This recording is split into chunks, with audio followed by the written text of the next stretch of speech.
This is Orange Nation Overtime with Stephen Fonte and Paulie Sibilia. Welcome into Orange Nation Overtime, everyone. Alongside Paulie Sibilia, I'm Stephen Fonte. No game this week until Saturday for SU men's basketball, so it really does feel like Groundhog Day all over again. Just talking about this team and the situation, and again, I think you and I both look at it like this. It was a long shot for Syracuse to work their way back to the bubble. Joe Lunardi gave everybody hope last week before the Duke game and said a win over Duke, and they would at least be moving back toward the conversation. I think last week, Duke and Carolina, that felt like the last gasp. Yeah. And they lost those games by a combined 50 points. And now it truly is miracle run in Charlotte or bust. And these last three games, from an outcome perspective, really don't matter outside of, I guess, seeding for the ACC tournament. But the outcomes, for the most part of these last three games, don't matter. Yeah, and I think the tone's changed up on the Hill also. Seems like it. It feels like that way. The mood, the tone, everything's changed up there. John's on the committee. John Wildhack's on the committee, so he knows where they are and what's got to be done, and probably going to take a miracle. All right, we had Kevin Sweeney, college basketball writer for Sports Illustrated, on our show today, and we asked him a lot about the head coaching situation at Syracuse, and we started him off by asking him about the Adrian Autry era and, in his opinion, why it hasn't worked out. I think following Boeheim was going to be incredibly challenging in a lot of respects, right? Modernizing the program with him still sort of existing in the shadows in some form or fashion, changing things but not completely overhauling. I think it was always going to be hard. I think when you look back, some real failures in roster management and talent evaluation that were critical. Given more resources this year, it hasn't changed the results substantially enough, and I think that at its core is where it's fallen short. Yeah, and along those lines, everyone around here thought that they had enough talent and that they upped the NIL game enough this year to make the tournament. John Wildhack, the AD here, had said, the expectation is meaningful games in March, and unfortunately they weren't playing meaningful games in February. So what has surprised you the most about, I guess, this year's team in particular from a national lens? From the outside looking in, did it feel like Syracuse was going to get back in the tournament this year? And I guess what went wrong this year in particular? Yeah, I wouldn't say I was bullish on them in the preseason. I think I had them a little bit higher than the 77th that KenPom has them now, but it was definitely a little bit lower than tournament for them. I've never been a huge Donnie Freeman guy. I think Starling obviously has had his ups and downs in his college career, but also someone I probably wasn't all in on. But at its core, right, like Syracuse made a heavy investment in Nate George, and Nate George has not fundamentally changed them offensively or as a team, and where a big spend point guard needs to be. So I think that is the point you will look back on as the miss that maybe cost Red his job. There are a few names that keep popping up in connection with this job here in town. Curious, who are some of the names that you would go after if and when this job opens? Look, I think every school in the market will take a swing at Josh Schertz, Syracuse certainly among them. I think Josh Schertz is a phenomenal coach. I think he's got like the temperament and personality to energize a fan base that needs it, but also the X's and O's skill that few can match. I do think it's going to be hard to get him to leave St. Louis, especially for a job. But at its core, I think Josh Schertz wants a job he can win a national championship at. And it is incumbent on whoever is presenting the job, given the administrative uncertainty at Syracuse, to present that vision of why Syracuse is a championship caliber place. I think once you get past him, obviously Brian Hobson with the regional connection without being in the family hire. And if you work your way down past him, then things get really interesting. And there's a ton of mid-major names you could look at. There's a ton of, I think in this era, NBA guys and things of that nature. But I do think that those are the two names that you will hear most regularly with this job until at least those two are off the board. What about Mike Hopkins? Have you heard that name pop up, and would you consider him? It comes up obviously just because of the connections. It's not an avenue I would go. I thought he struggled down the stretch at Washington very substantially, and I think Washington is a job that has all the resources to be successful. He really struggled with with NIL, not raising it. They had all the money they needed, but spending it the right way. And so I'd be very reticent. Obviously, it's all about fit, and he fits Syracuse in a lot of ways. But if I was going back to the family, quote unquote, I would be more intrigued by Jerry McNamara and the job he's doing at Siena than I would be in Mike Hopkins. All right, interesting you bring up Jerry. Folks here seem to be kind of divided on him, saying that it's too early. He's only been there 2 years. It's just Siena. What would you? It sounds like you're a little bit more of a fan of that hire than you would be Mike Hopkins. What are your thoughts on Jerry? Yeah, I mean, Joe, I'm a Siena guy. I've got a 518 area code for those familiar. So I'm very familiar with Jerry McNamara's work. Look, I wouldn't disagree with anything you said. It is early. He does have a lot to prove, but he has done a really nice job. He's proven he can recruit at a very high level at Siena. He's proven that at Syracuse as well. He understands the place. And I think he's someone who is continuing to grow and is on an upward trajectory, right? Maybe it is an early swing for where Syracuse is, and there's a level of safety that they need with this hire. But I think if you value the family and the connections, I do think he's someone who has a lot of potential in this business and is worth investing in, given he understands the place as well as he does. All right, let's circle back to Brian Hodgson. You touched on him briefly, but he's another name that keeps coming up quite often in connection with this job, and a lot of folks here locally would be very excited if he were to be the next head coach here. What can you tell us about Brian Hodgson? Yeah, he's a monster recruiter. Was one of the best in the country as an assistant in that regard. We'll always have high-level players. Did it at Arkansas State once he became the head coach, continued that into his time, obviously, at South Florida, where they have a really good team. I think the question, in a lot of respects, when he got Arkansas State was, what was he as a coach? He was pigeonholed in a lot of regards from a perception standpoint as just a recruiter. And he's proven that, he can get guys to play really hard. He can build a winning system. So I think that all should excite you. I think it's still early.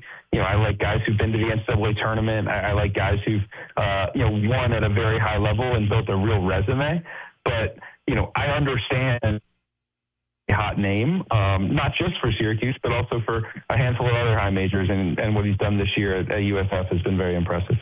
Kansas State's already open. I think that, there are several other Power 4 jobs that we expect to come open. Oklahoma, Arizona State, maybe LSU. What are some places that we should be keeping our eye out to see if there is an opening? Who's, I guess, high on that hot seat list for you?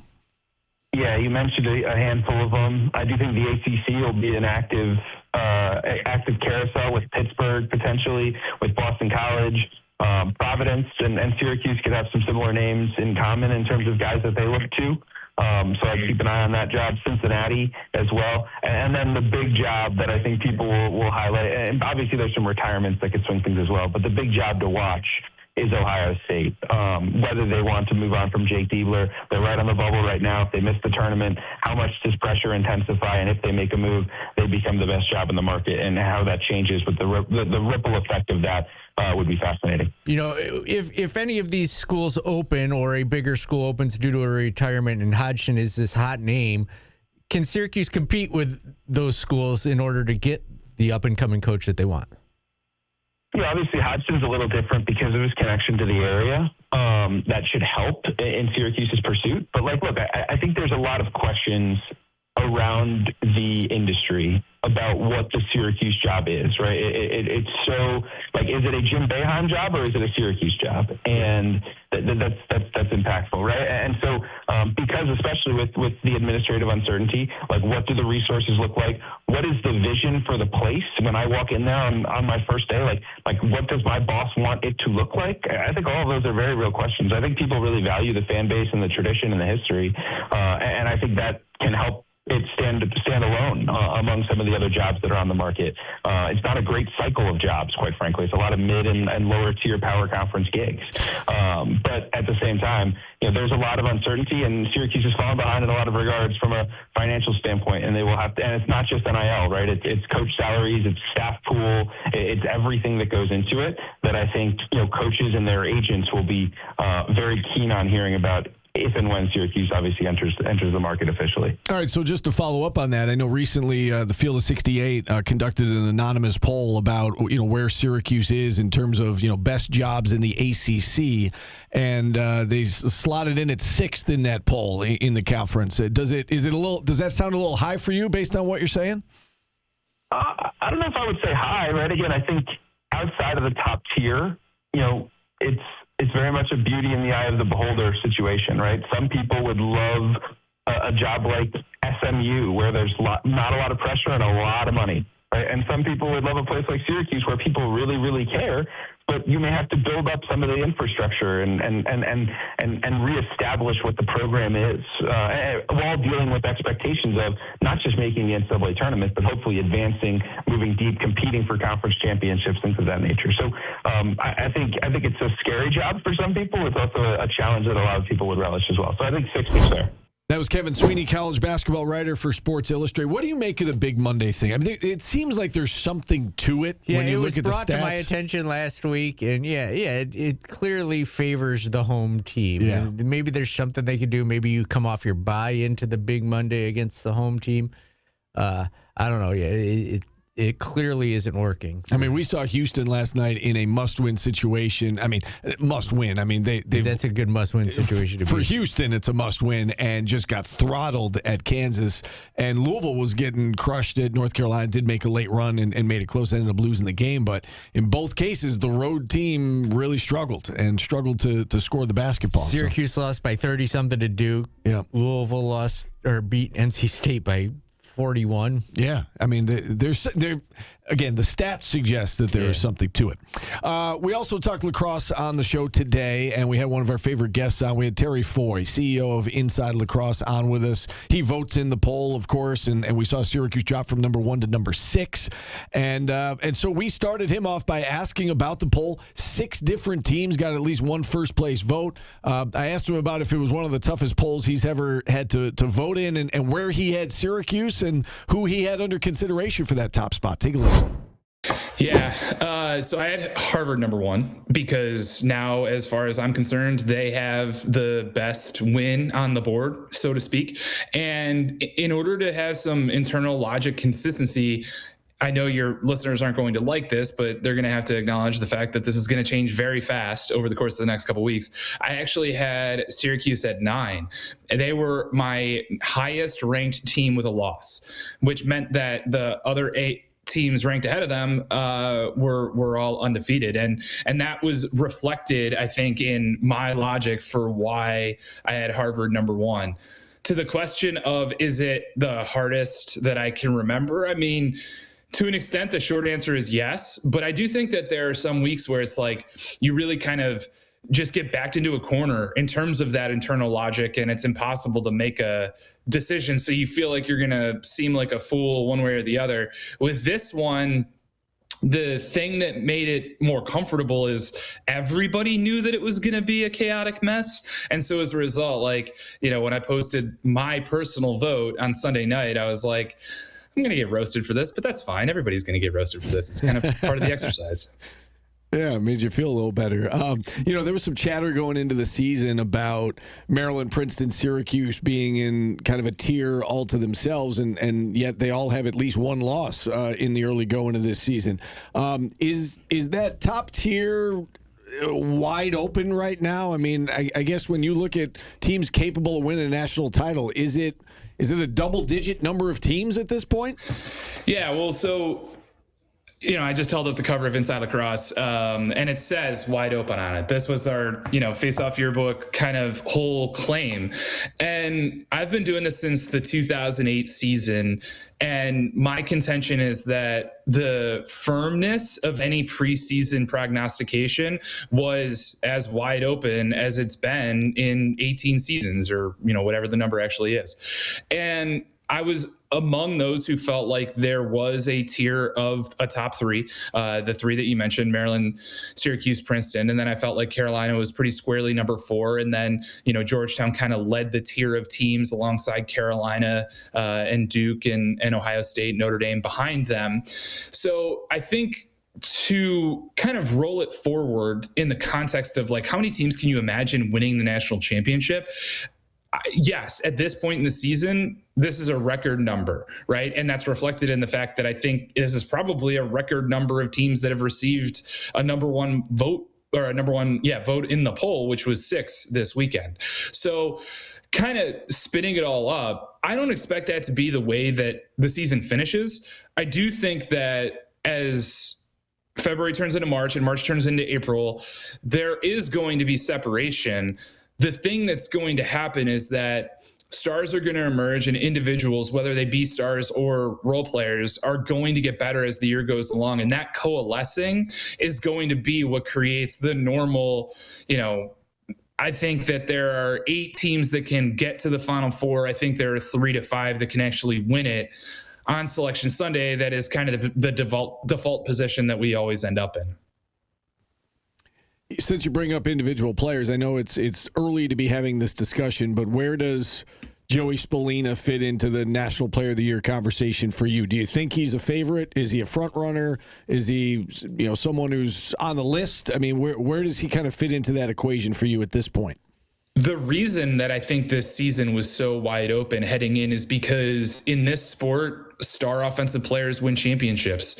And while there were a ton of guys who graduated after the 2024 season, because that was kind of when the guys that were in the high school class of 2019, but basically just kind of how COVID affected things, it created what was kind of called that double draft class. It was also a ton of talent that graduated last year, certainly led by CJ Kirst. Joey Spallina is the best known quantity, known commodity in the sport on a good team.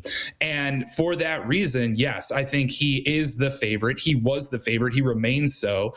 I think this loss to Harvard doesn't really change the picture for that very much. I think ultimately what would or will change the picture for individual awards in the Thornton are the other guys who are going to emerge, right? And I think that because the sample size of games played is still small enough, and you have, one guy who put up 7 points in one game and then 7 points in the other 2 games that he's played, now he's averaging less than 5 points a game. You know what I mean? It just hasn't really settled itself out on that basis. And even though we've had some big matchups and we've had some good performances in those matchups, they aren't necessarily building on each other. They're not necessarily stacking on each other. Certainly not to the extent that's greater than what Joey did against Maryland, where, the conversation coming away from that game was, well, there's the hater take, which is that he can't run past Will Schaller. And then there's the other take that I kind of sit on, which is, yeah, but he put up 5 points, right? And there just aren't really either very many or any guys in college lacrosse right now that can do both of those things. And so to me, Joey still sits atop the heap. Whether or not that persists is kind of the same thing that I said earlier about these teams and how the number one conversation progresses. We had Paul Carcaterra on our show last week, and he warned SU fans about that Harvard game. He said it's going to be outside, it's going to be cold, it's going to be snowing. Harvard's good. Harvard seems to give Syracuse trouble. This is going to be a close game, and sure enough, it was a 1-goal game, and it went Harvard's way.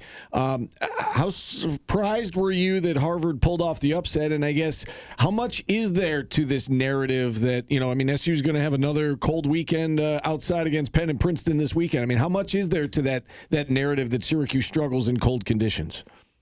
Well, I wasn't surprised at all, because all 6 Inside Lacrosse staff members picked Syracuse to win in our staff picks, which is absolutely the kiss of death. And whenever that happens, it means that the team that was unanimously picked is going to lose.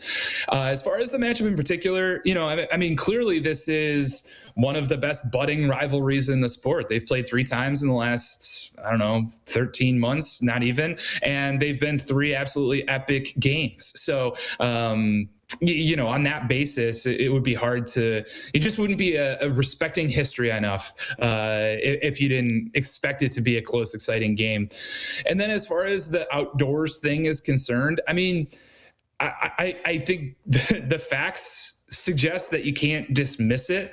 I also think that the relevance is pretty limited on 2 bases. The first is that they play so many games in February and early March inside because It's number one, a very distinct advantage. It's also number two, the reason to have a dome.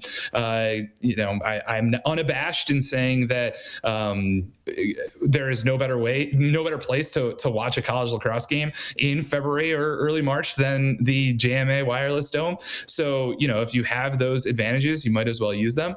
But to the point about being leery of any particular game, I would just tell Cuse fans, get used to it.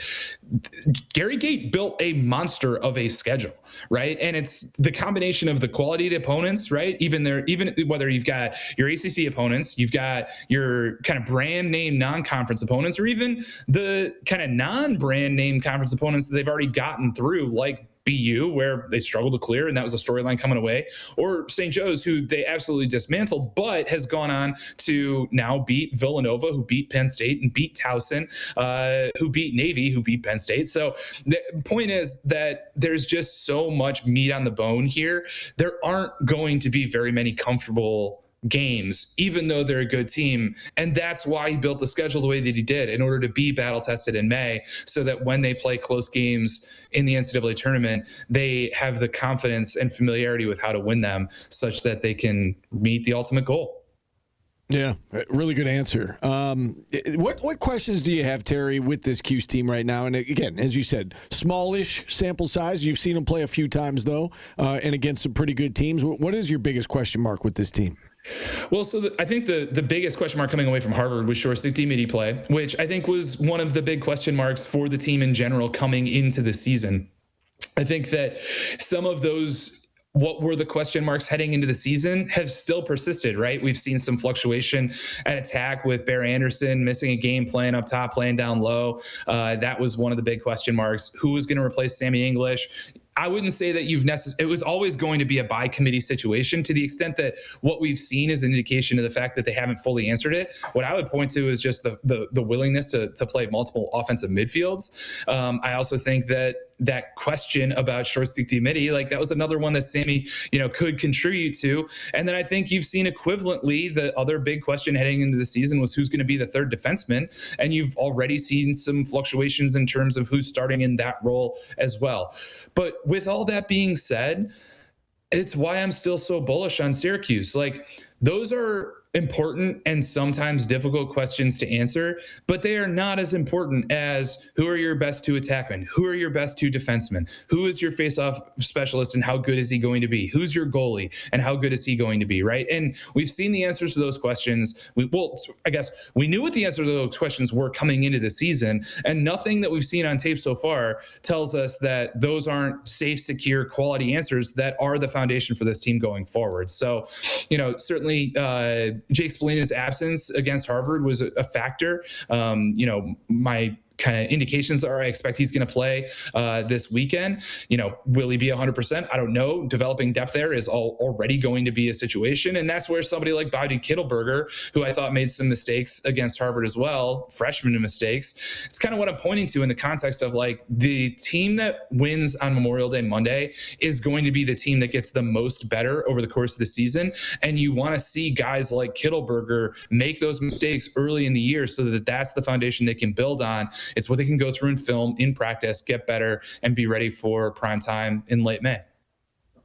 Terry, you talked about the schedule that Gary Gates put together a moment ago. I'm sure you saw his comments that he would be a proponent of more midweek games, starting the season a little bit later, packing more into a shorter period of time. What's your take on that?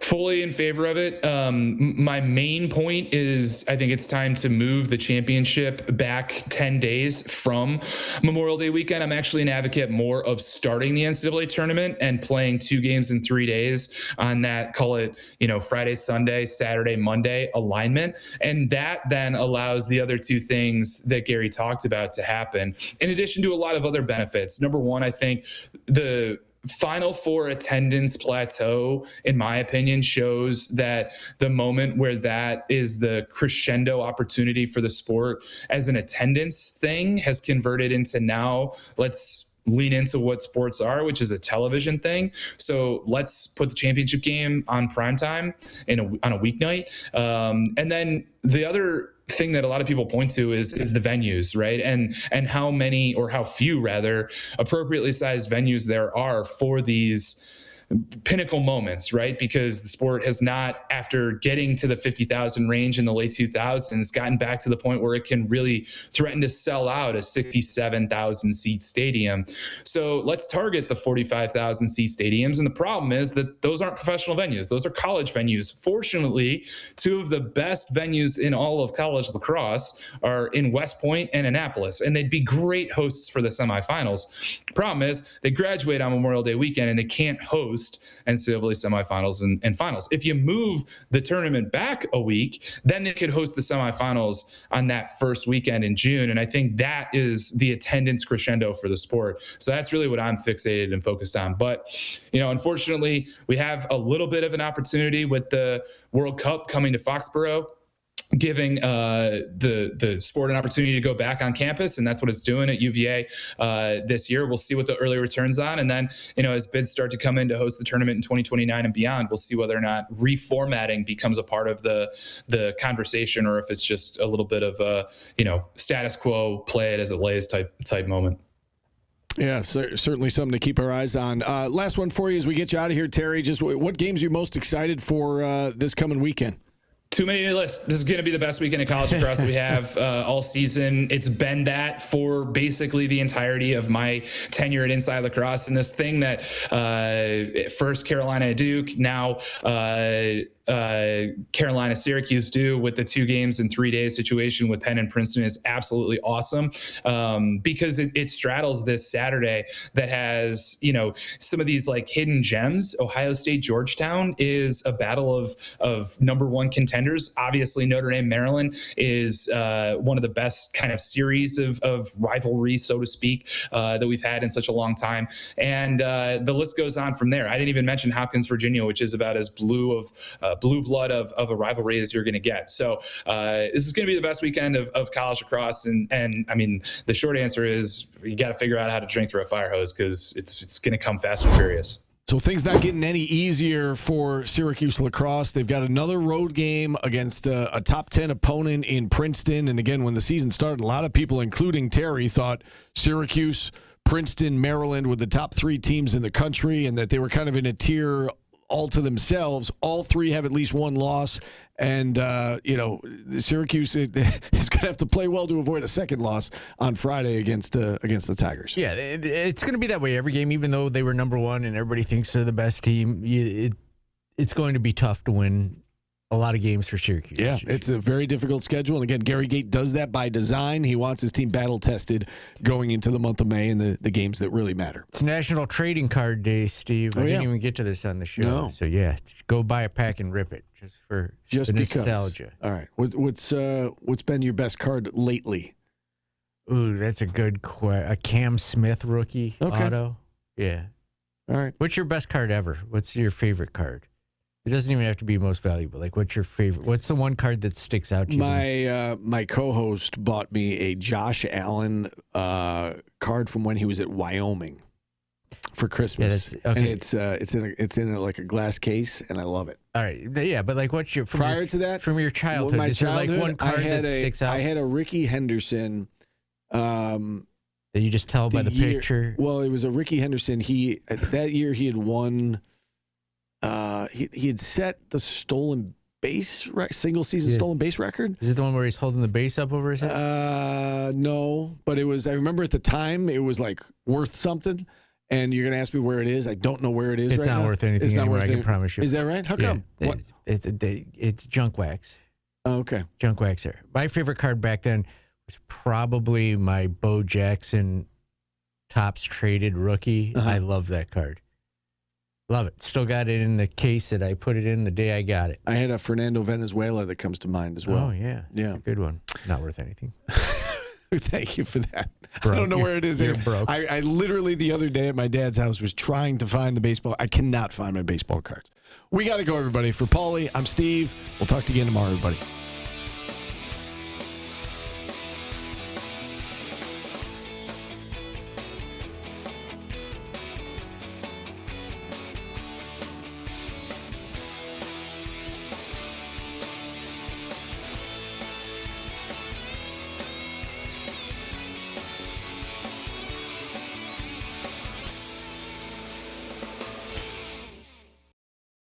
Download the WSYR Plus app on your TV to stream News Channel 9 for free. Just go to your smart TV, search WSYR Plus in the App Store, and download to start streaming today.